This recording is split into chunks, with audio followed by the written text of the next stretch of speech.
Wah, angin ayeuna gede euy. Lalang kuring langsung matarik.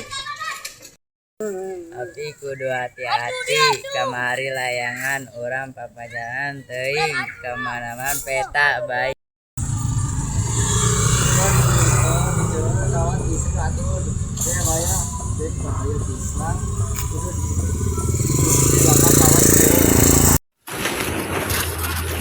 Geor ningali layang-layang abdi didamel ku abah bentuk sasatoan. Eta mah pasti tarik ngalayang. Coba orang lomba sama layangan. Pangaran.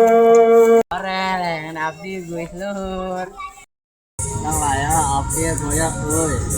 Urang beneran teh saimbang. Asupkeun kana angin gal.